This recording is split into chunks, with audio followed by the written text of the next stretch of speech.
I feel like we're different beasts, men and women.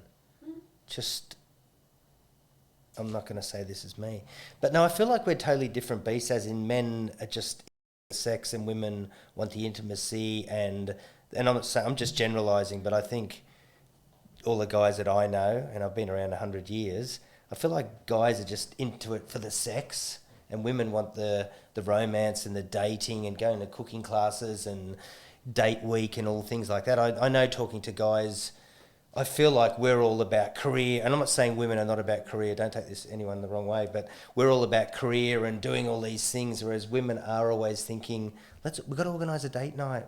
We should go away for a long weekend. I don't think we're wired that way for some reason. And then I feel like men down the track will go, my partner's not into me, because you've done fucking nothing for 2 months. You haven't taken them on a date. You've shown no interest in their life. You're just, in it for the sex. And then women seem to switch off somehow because we're that shit at it. Yeah, I think we're in a society where a lot of the time all those things you mentioned that men want is because they want to feel good and good enough and validated. So like we're programmed, like men are programmed for, I must need sex, I must need to achieve a certain goal, I need to get a certain outcome in my business, all of these things to be able to prove my value, right? But I think deep down, if we peel back what we've been programmed, I think we actually all deeply want intimacy and connection, and with that comes sex for sure. But I think we are wired from a very young age that sex is a way to validate our masculinity. And I think we need to change, and what my focus is change what part sex plays in a relationship. In particular, when you're in a relationship, because when you're single, you're not having sex with people because you love them, if that's what you're doing. So sex can have multiple meanings. It can be for the transactional nature of it, or it can be for pleasure, exploration, curiosity, connection, a deeper level of intimacy. Like there's so many different things that sex can be, and that's what I am so passionate about, is helping people see that it's not just for transaction. And I think women are more emotionally open most of the time to seeing that that's what sex is. It is more than just a transaction. There is an opportunity for connection. It isn't just the transaction of sex. There's the build-up, there's the flirting, there's the excitement, there's all of those other elements that are actually starting to shape what sex really should, in my opinion, mean, which is a deeper level of connection. And you can't get that if it's just transactional. So it's about finding a place in the middle where you can meet, where, sometimes you have sex and it's to fuck, and sometimes you have sex and it's to be more connected and have a deeper experience together. And you're talking about that in a relationship. Yeah, someone just in a relationship. Every now and then it's just the fuck, and every now and then it's got to be, candles out. It doesn't have to be, but it can be. And that's the thing, like it can be whatever you want it to be. Whatever you want sex to be, whatever you want intimacy to be, you guys can create it in your relationship. And that's so exciting. As far as I'm concerned, I think it's an amazing opportunity. Why is it that... It's creativity. Like I look at sex and I'm like, not creativity and like what are all the crazy stuff you can do? But I mean like... It really, the energy that comes from having sex and being close and intimate with somebody is pretty epic. Like you experience levels of euphoria and pleasure that you don't really get anywhere else in your life. Like maybe dopamine hits when you're exercising, for us freaks of nature that like running. But you know what I mean? It's like that it is one place in your life where you can really access different parts of your brain and your...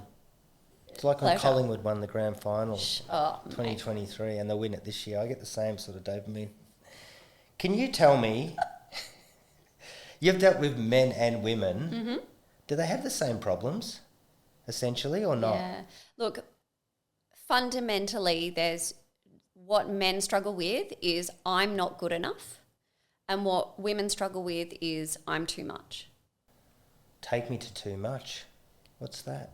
So I'll speak for like a client in this respect. I'll say, so there's a situation where I make requests or I would like my partner to do this or do that. And so what are you talking about? Do this, do they? Talking about doing the groceries or sex? Yeah, so both. So it might be like in order for us to have intimacy, she might want things done around the house, or I want you to approach sex in this way, or I would like you to try this, or I'd like you to try that. And these requests are being made. Or in terms of asking something from your partner. And I think what men receive that is like, fuck, I'm doing so much. I'm coming home. I'm going to work. I'm doing this. I'm helping with the kids. I'm helping around the house. I'm providing this. I'm doing that. And with that feeling, it's like I'm giving so much and now you're asking me for something else. And so it's like, as a result of that, it can be really poor communication a lot of the time. And so the woman's like, I'm asking for things and I'm getting a response which is like essentially triggering that feeling of like, I'm too much. I'm asking for too much. I'm needing too much. Like what I'm really wanting from my partner seems like another thing. And men are perceiving it as I need to do more. I need to be more. I need to like execute more, when really what women are asking for is I want it different. I don't necessarily want more. I just want it to be different. And for men, this I'm not good enough story, which is like everything I do is not being recognized. I'm giving so much away and it's still not enough. And so that is fundamentally the underlying feelings that I guess both will come with, and they can be different. And there's women, in particular me, is like I'm not enough, where I also have that story as well. Sometimes I have a bit of like I'm too much, but probably more I'm not enough.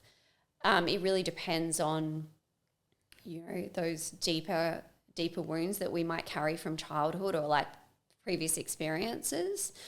Understanding what that trigger is, that when it's pressed can really have an impact on our relationship and those around us, I think is really pivotal in being able to help individuals and couples have a much better dynamic in their relationship.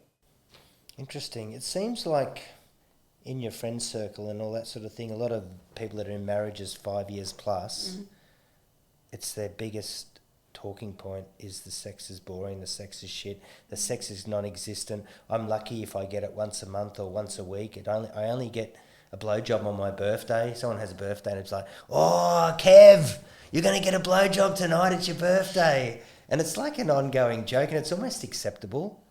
And it also seems like 50% of those someone cheats. Like why does the intimacy get boring? Do people, I know, forgetting kids, because I know people throw kids in and go, oh, it's difficult when you have kids, you know. Yeah. And you've heard all the, you know it better than I don't have to tell you to suck eggs, but they say, you know, 6 years or 6 weeks is a 6 number anyway. It's, you know, you get bugger all sex after kids and everything like that. But why is it like 5-10 years, all these marriages are out there and the intimacy's gone and it becomes like a business? I think fundamentally it comes down to the fact that people don't put the time and effort into intimacy. Like from the start, they don't really have a proper, I hate to say it, system. Desire, yeah. As in, you know, we've got to have date night every week. You've got to put the effort in. Yeah. Yeah. Do you think they're not putting it? It's all clinical. Normal, and then it gets to here and they're lost. Yeah, and they haven't put time and effort into desire and intimacy in their relationship, and it falls away, you know. And if you don't focus some energy and attention on your relationship in particular with desire and keeping that desire going and putting effort into your relationship and asking questions and being curious and not making some big assumptions about who your partner is. Like, people in 6-year relationships will often think that they know their partner back to front and inside out. You're not the same person you were when you first met. And if you actually start to approach your relationship as more of a tour guide. Instead of being a tour guide, you act more as a tourist with your partner. You will be so surprised how much you don't know about your partner or how much your partner's changed and evolved.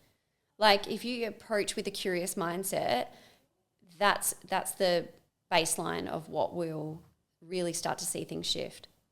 Because I feel like everyone's too caught up in like an end result, especially in, you know, a boring Like a marriage. destination. Well, you've had no sex for a month and, you know, you're a married couple, she comes, I come, tick, everything's happy. Yeah, it was with that focus of an end goal. Yeah, absolutely. And so you lose that excitement and the fun and the you know, like when you're first hooking up with somebody, you know, before you get into a relationship, or let's say the honeymoon period or whatever, and it's like you forget the time. Like you don't think about those things because you're there being curious in the moment with your partner. And, you know, if it does get to that point where you both reach climax, great. But if you don't, that's also okay because you're exploring and you have this fresh set of eyes and excitement in the dynamic. You can certainly have that 5-6 years in. And I think you have spoken to me before about a gentleman that has been married for 20 years, right? I was going to mention that. Yeah, and they still have really fun experiences. Now, does that mean it's going to happen all the time, every single time you have sex? No. It might just be, right, we normally have sex with the lights off, let's try with the lights on. Let's try a different position on the bed. Let's try a different room in the house.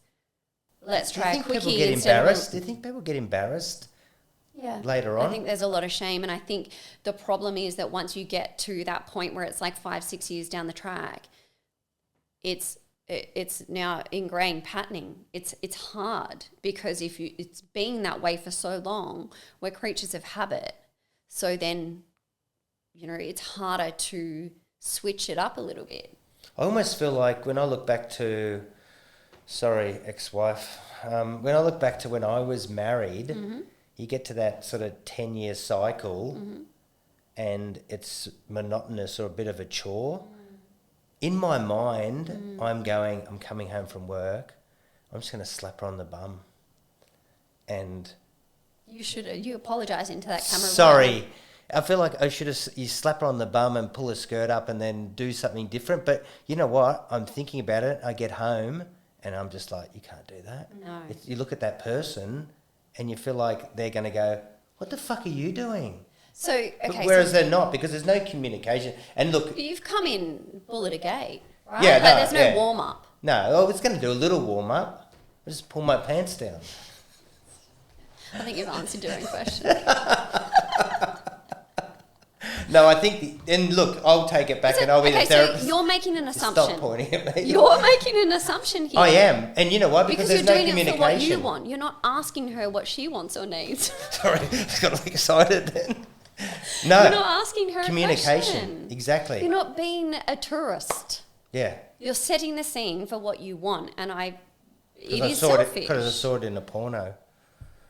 And I thought that should work. That's another podcast. What do you think of the current dating world? Because I have my theories. Mm-hmm. And it's fucked. And I said this.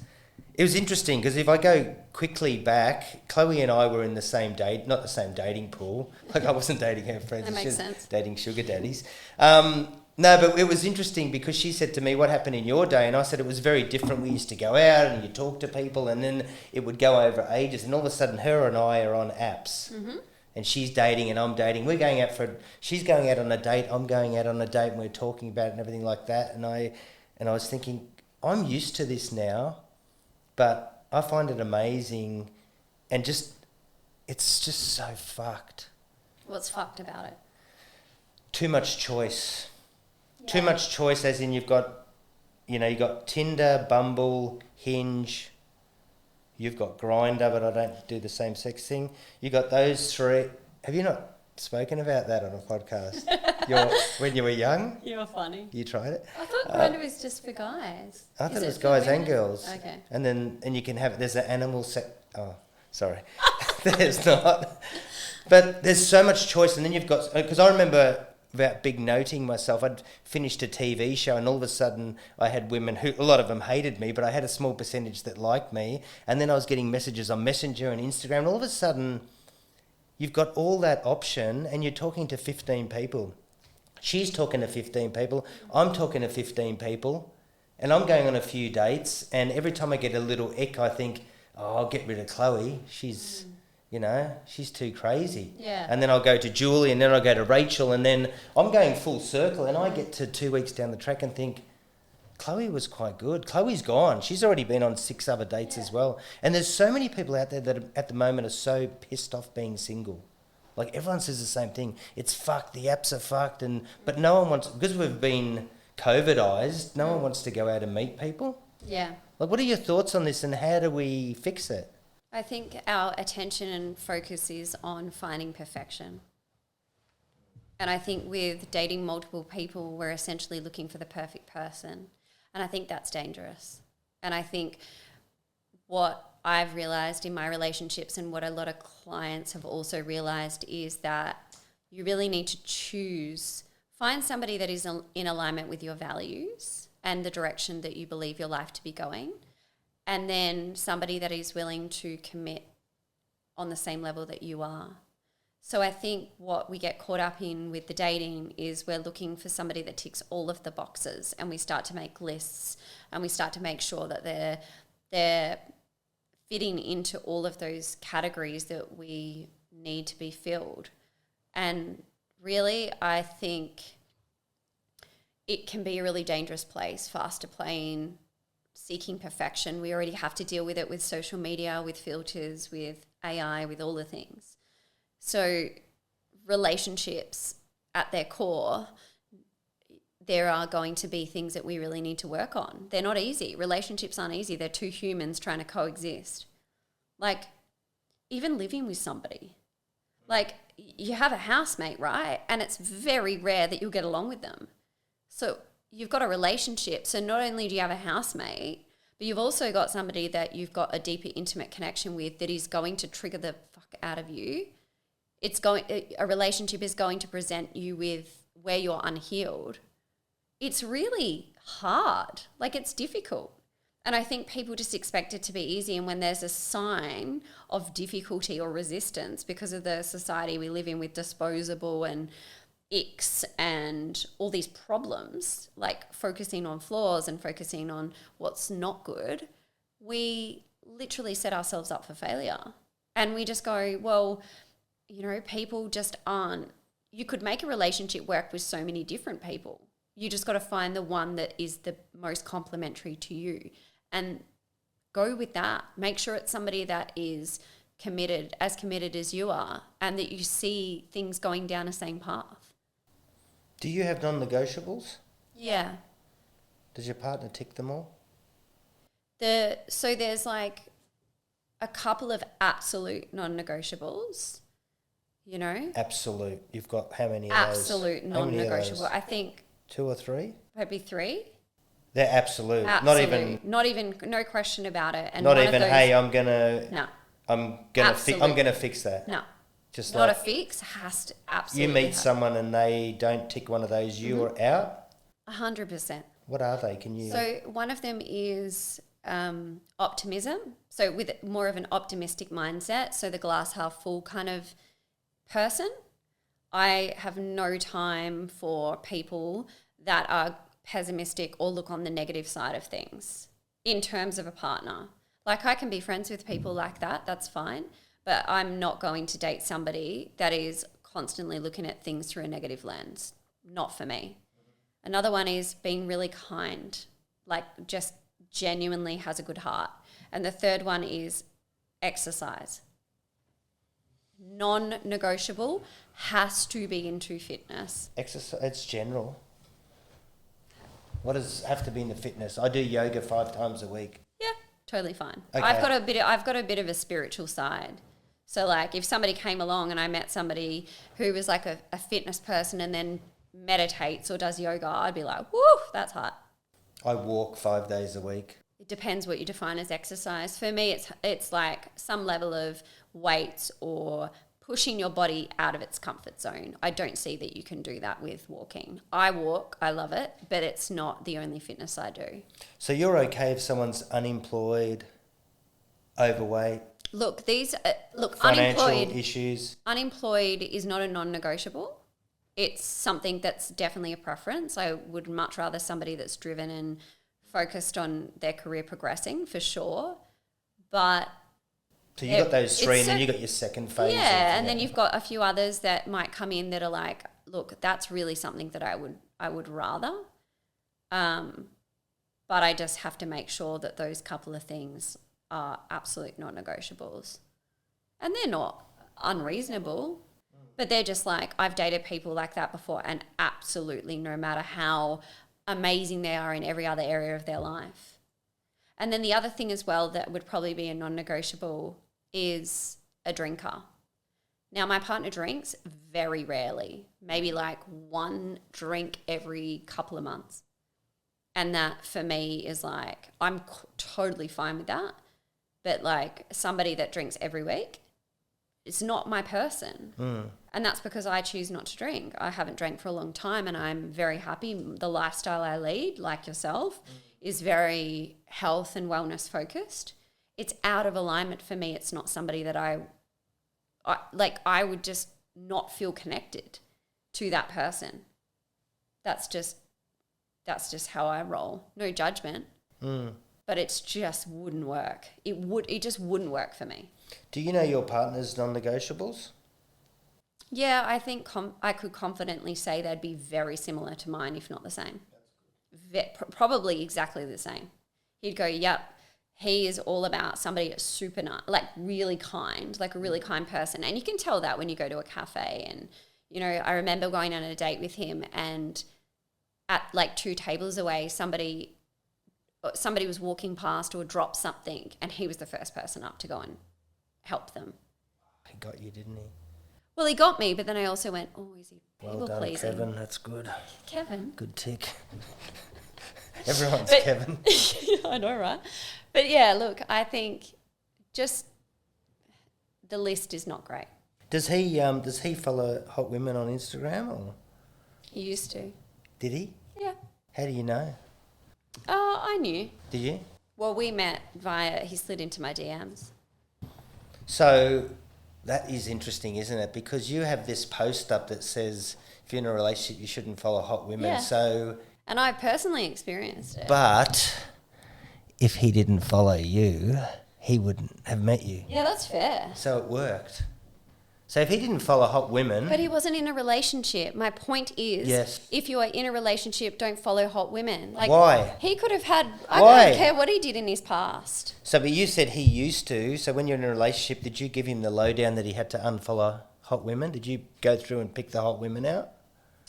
Look, I think it's important to express how you feel about certain things and make sure that it's coming from a place of sharing your feelings as opposed to telling people what to do. And I think if you share with your partner, hey, look, I'm uncomfortable, or even create a conversation. I think for me that was more to the point, was I was creating a conversation around, you know, understanding it. And I feel when we have had multiple conversations about both of our pasts and how we've got here and who we used to be and the types of people that we would go for and like where the source of that drive would be and the validation and all of those things. When we've had conversations that have maybe felt a little bit uncomfortable but have really just been like, I just want to understand, the more love that I have for him and vice versa is like so much deeper, because then at least we understand. Like, it makes me uncomfortable if anyone would feel uncomfortable thinking about their partner in the past and, you know, whatever, to some degree. Like, I'm not that uncomfortable, but, you know, me understanding why he would do that is like, okay, I'm cool now because I get it. I'm okay with that. So why, and I read that post, why is it not a good idea for Tom in a relationship to follow hot women? I think there's multiple reasons. I think it depends. Obviously, it depends on how your partner feels about it. But I think it unconsciously sets some really unrealistic standards of what you perceive normal to be. Really unrealistic standards. And I'm very passionate, and it pisses me off, is because if your partner is following hot women on social media, and these are women who are in bikinis, underwear, naked, whatever, and their bodies appear to be very flawless and a very particular type, without even knowing, they're unconsciously programming their mind to believe that that is normal, and it's absolutely not normal. And it's also really not fair, and it's not helping women, and it's not helping women feel this push to adhere to beauty standards as well, particular, the perfect body, perfect. Do you think it matters on age as well, or not? It's just standard. A woman, can you follow a 50-year-old woman that's fit? Yeah, but if they're okay, so I think there's so many different directions that we can take this, but look, it's not don't follow women that are attractive. Like if there's a woman on Instagram who is really into fitness and taking care of herself and is attractive, you really have to ask yourself, are you following them because you're inspired by them? If they were unattractive, would you be following them? No. Like, is it because they're attractive that you're following them? Or are they doing something badass, like running across America, and that you're inspired by their fitness? Like, what is the reason why you're following that person? Why are men doing it? Why are we following hot women? Because we've been told that is what... Do we think we've got a chance? Like, single, I mean, I always... Look, and I've done it. I've followed hot women. And I followed hot dudes. Like, it's not... It's weird. It's weird because, it's like just a perv. I don't think we think we're going to be with them, do we? I think some... It's like it might be like this fantasy, and I think this is where the OnlyFans piece comes in, because the problem with OnlyFans is... I'm not anti it, but I think the problem with it is because it can replace what appears to be a relationship. So there's situations where women can interact with their followers and it can feel like a relationship, but that's not a relationship. And that's dangerous, because if a guy is being validated or getting this hit of feeling like they're in some sort of a situation, with but it's not a real relationship. Hot woman. Yeah, but let's go Where back do they a step. go from there? This isn't just old guys. Like, there's a majority of the people on OnlyFans are younger men. Okay. Like, absolutely, 30s, 20s. That's not a real human relationship, and that's my concern, is because of how you can get that feeling of intimacy, like delusional intimacy, or the perks of a relationship, or hearing from that person, or getting a DM, or personalized, because from my understanding is you can get personal messages from these content creators. Yeah, look, definitely. Yeah, I mean, I researched it for that very matter, and 5 years ago, Emerson came to me always with business ideas, and he said, I've got a business idea. And I said, what was it? And this is when I first heard about OnlyFans. And he said, a mate of mine who drives some amazing fucking Euros or whatever was 19. He had about 30 OnlyFans girls and he manages them. So Emerson's like, Dad, that's what I'm going to do. And I don't want to poo-poo the idea, because as cool as I think as I am as a dad, and I am the coolest dad in Australia, but as cool as I think I'm a dad, don't roll your eyes for me. I'm very good at rolling my eyes. Yeah, I know, especially in this I've podcast. done it a few times. It's like, don't talk about my boyfriend or my ex-boyfriend or my 1 1/2 mile club. The generation gap's going, so I was like, that sounds good. And then, he went away for 2 days, and I said, how did it go? And he said, I contacted about 40 OnlyFans girls. And I was like, so do they not manage their pages? And he goes, no, there's people that do it. Yeah. So anyway, I went on to OnlyFans about a year ago, purely, and there's stuff, people cooking on there and everything. But yeah, the girls, like there's normal stuff. Like Yeah, of course. Nick Kyrgios has got one, and Yeah. you pay money so you can see behind the scenes, like him playing Xbox and all that sort of shit. You feel like you're part of it. But yeah, you can follow these girls and they'll send you messages. Yeah, personal. And this is what I think when I was asking you before about dating, like, why would anyone date anymore? They're talking to girls on OnlyFans who are hot, and they're messaging them going, "Hey Tom, how you going? Are you having a good night? Guess what I'm doing?" And then on it goes. That's a dude that's talking to another dude. But it's a physical contact. Yeah, which is turning them off. They don't need to go out and date like you were saying. They think they're having a relationship with this girl that's having a relationship with 30,000 other guys. So this is the problem though, is when you start to get used to not having a physical relationship with somebody, this is what a lot of men struggle with, is low libido. Do you think OnlyFans is causing that? Yeah. Because it leads on, it's a good segue, but I wasn't ready for that segue. But this is and we haven't had an argument, we've always had a dispute about masturbation, you and I. Because I say it's a problem. So I have this thing that I say, when you're single and if you're masturbating, I totally lose interest in dating or making an effort with females. When we previously recorded this is about where I started to tee off. Yeah, but I'm going to give me 5 more seconds for you tee off. Bitch, tee off. So I keep saying to myself, don't do it because you are just going to have low libido, because you're just going to go. That's not low libido. Well, it's the same thing. No. You're not the expert. Oh, you are, sorry.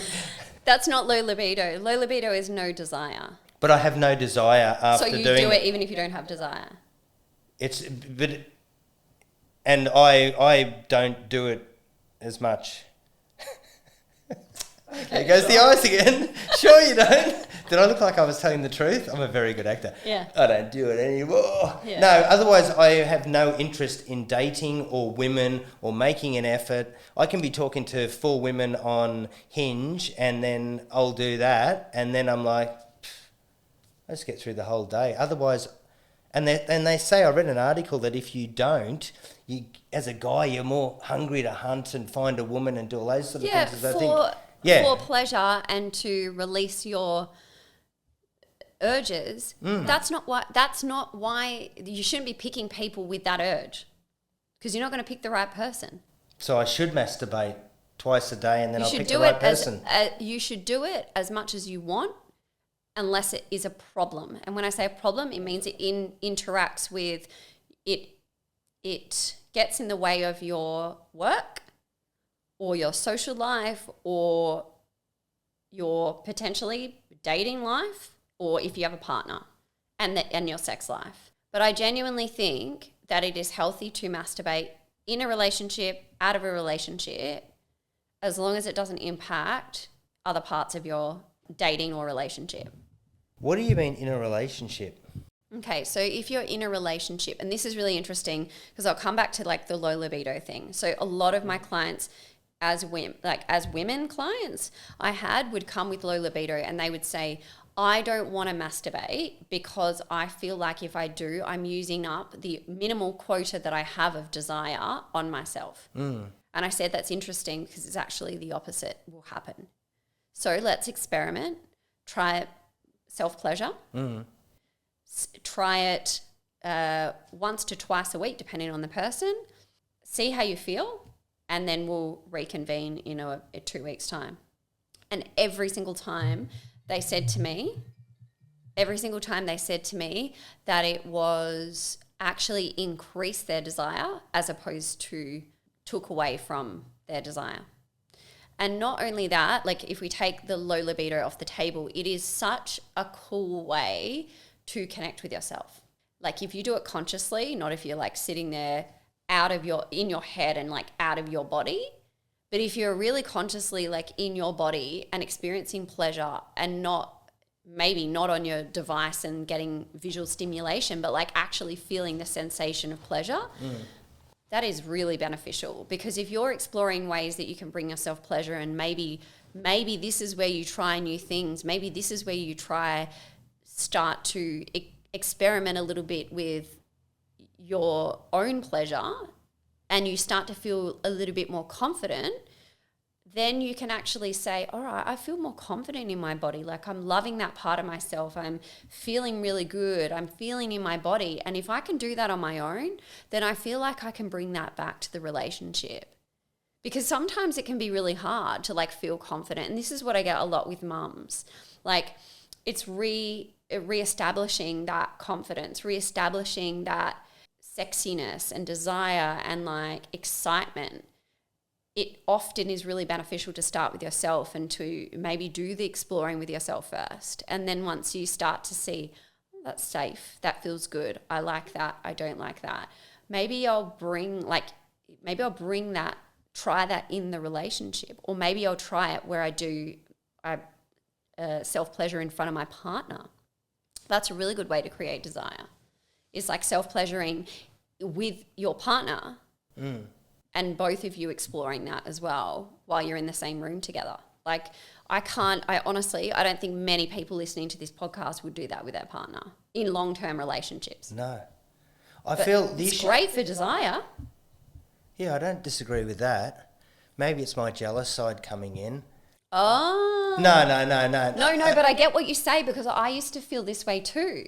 So many moons ago, I used to feel like if my partner masturbated, that must mean that our sex isn't good or frequent enough. Also, that's a real thing. Is there an issue that I'm not thinking about my partner when I'm masturbating?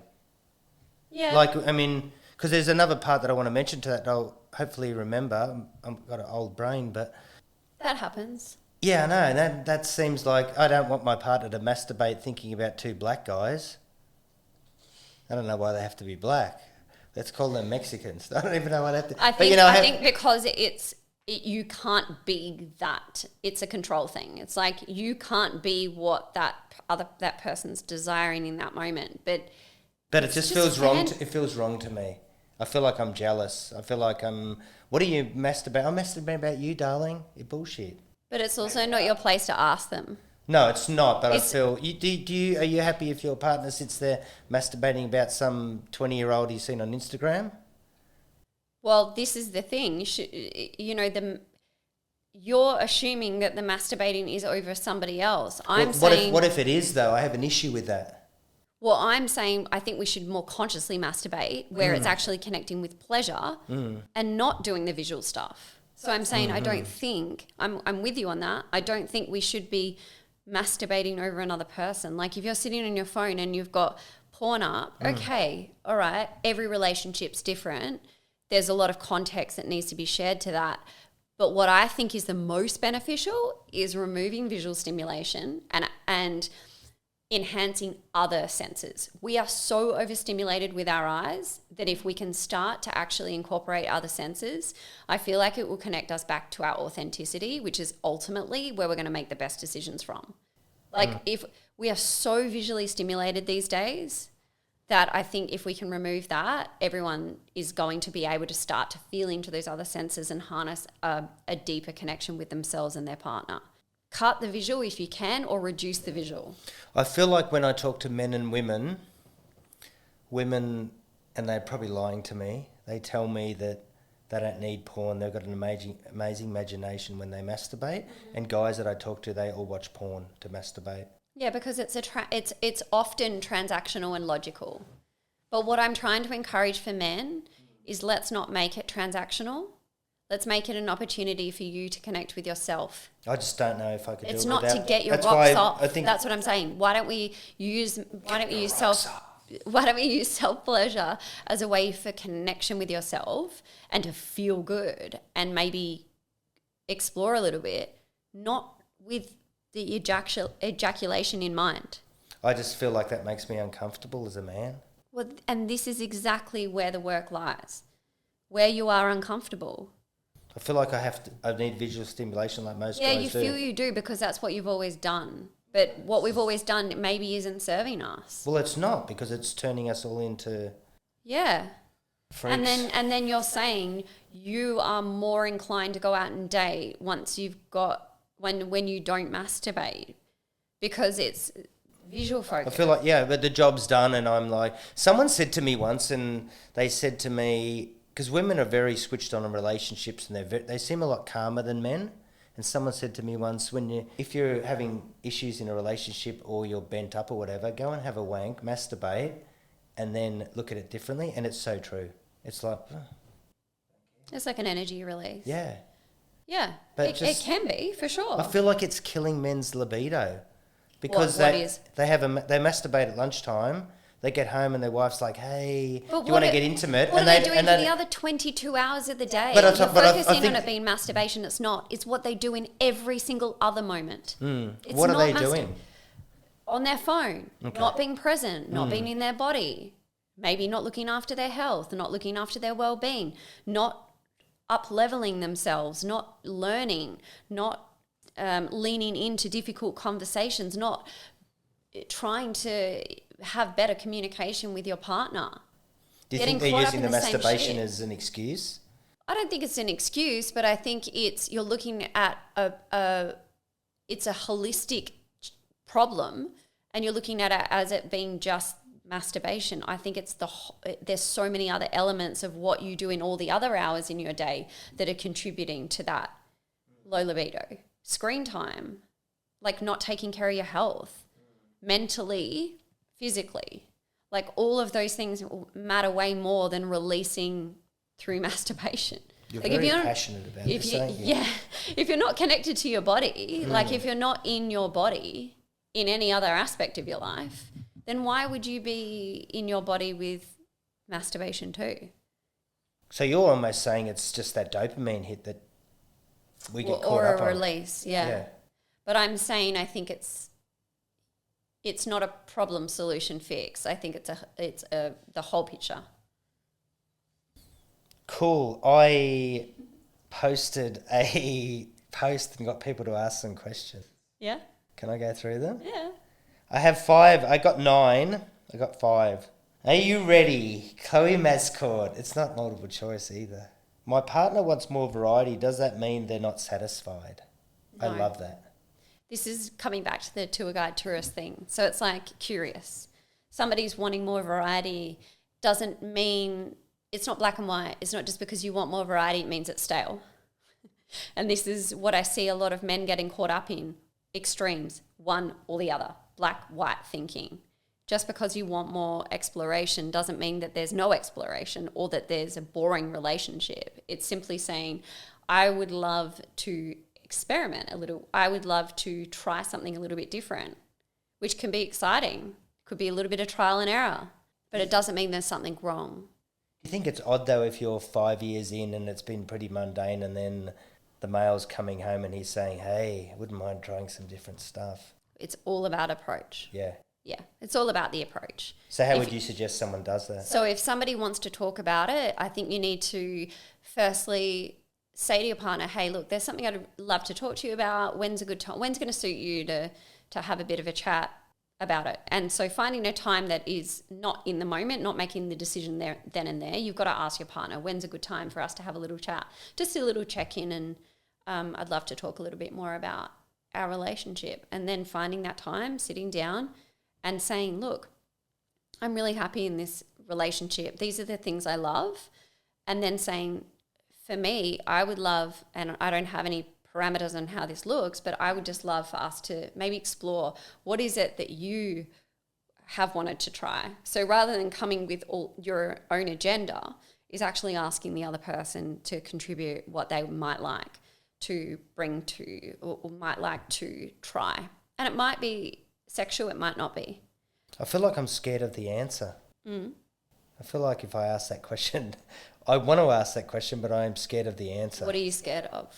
But she might say, I want to do a threesome with another guy. But wouldn't you want to know that now if it's not alignment? Yeah.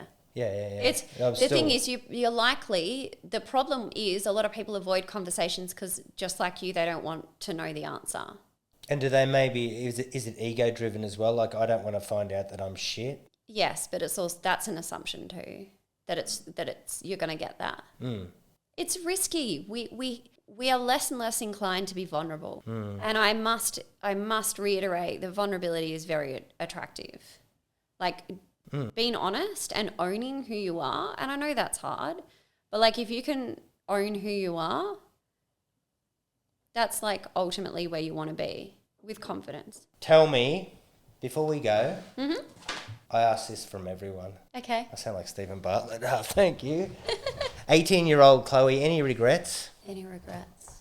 And what's one bit of advice you'd give her at 18? She's sitting here now. I would say don't ever try to be somebody else. Nobody else is Chloe. Make sure that you stay authentic to who you are.